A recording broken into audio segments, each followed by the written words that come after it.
Why is Kyle Schwarber the top seed over Pete Alonso? He's got the most home runs, I think. Oh, is that why? Is that how they do the seeding? It might be just listed. Pete Yeah, let me just say this about the home run derby. Okay.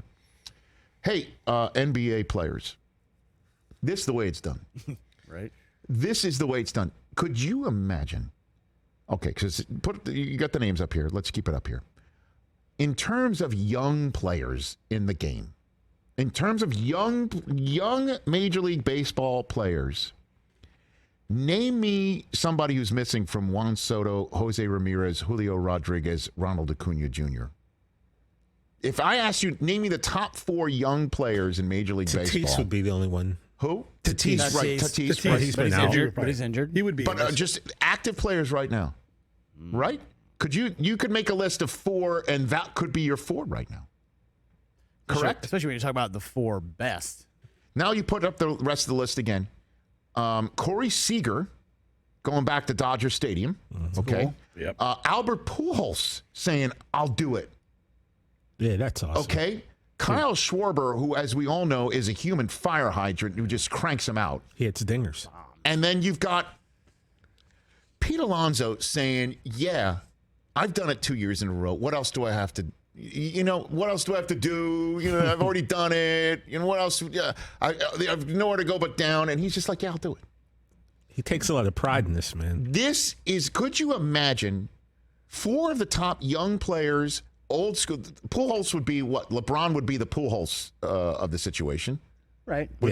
And I say that with nothing but the greatest of respect. Well, Pujols is a Hall of Famer, of course. Well, no, but I'm just saying Pujols, LeBron is definitely closer to the LeBron we know than Pujols is to that. True.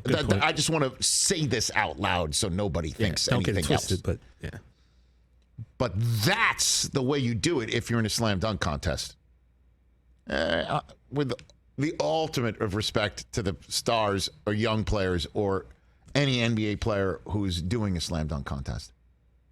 And the home run derby is a much more physically demanding and potentially dangerous endeavor than it is to slam dunk a basketball. Unless you're putting actual physical impediments in front of you that you could hit and fall ass over tea kettle onto a hardwood floor. A home run is impossible. Dude, it's a physical. Like I remember after the home run derby in Milwaukee. It was the last year I did the home run derby for ESPN, so it would be 2002. Yep. I think that was the one where there's a tie. Because all the players had left, they gotten on their private jets that ESPN provided to go to the ESPYs.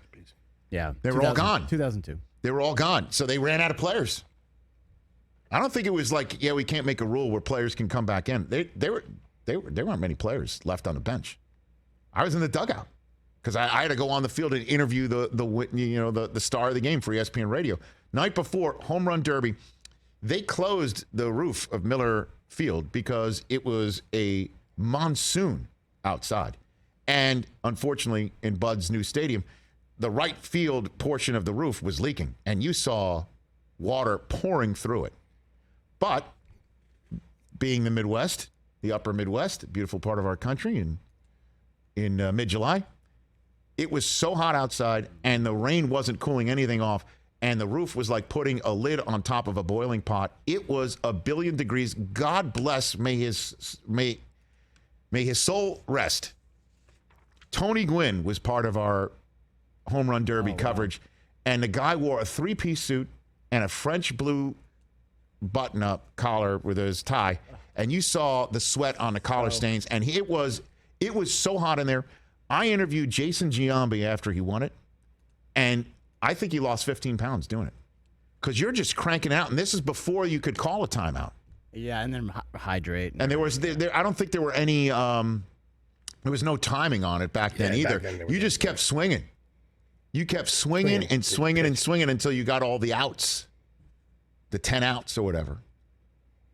So I could not be more pleased and, given the kudos, the shout out to the players who were like, yeah, I'll do it.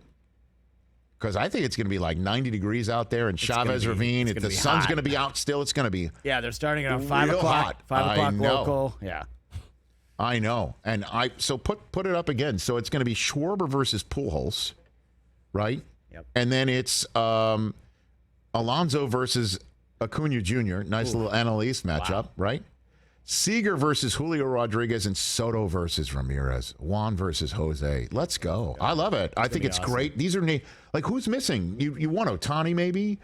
Sure, but he's starting the game. I know, right? So, you know what I mean? Like, How many guys are like, can't do the home run derby? And the starting pitcher tomorrow. You know, well, he's not the starting pitcher, but you know, I think he is. No, he's not. It's the kid from McClanahan. Tampa. But he's going to pitch. Yeah, it's just like, I got to pitch tomorrow night, so I can't do the home run derby, folks. Yeah. And he probably wanted to. And they were like, no.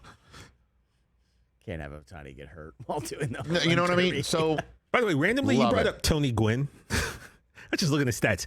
One year, Tony Gwynn struck out 40 times, and that was the most he'd ever struck out in his Tony entire and career. let me just tell you something Like- on top of it, too. Unbelievable. As great a player as he was, And he was awesome. I think you know where I'm going with this. As great a player as he was, as incredibly talented as he was, a better person. Couldn't have been sweeter, nicer. I mean, him working that home run derby. I think it was Berman, him, and I think it could have been Piazza. I think Piazza was like a player he guest. was doing those back then. If I'm not mistaken, the 2002 home run derby, last one I covered. I covered a lot of them. So it's a special event, and I'm thrilled to see players do it. Well done, baseball. It's gonna be epic. It's gonna be. I mean, awesome whoever tonight. wrangled these guys Yeah. and was twisting arms, because I'm sure there was a lot of arm twisting going over the last several weeks. And I love the fact that Alonso's like, yeah, I'll try it another time to go back to back to back. Love it. Why not? Well, he had like 3 home runs in the Mets' 4 games against the Dodgers in last month. So he was getting prepared. By the way, that's a bomb to left field Where? at Dodger Stadium. Yeah, well, but the baseballs are juiced. I know, but still. They really juice them. He for said this. he wants to hit one of the parking lot. I'll be great.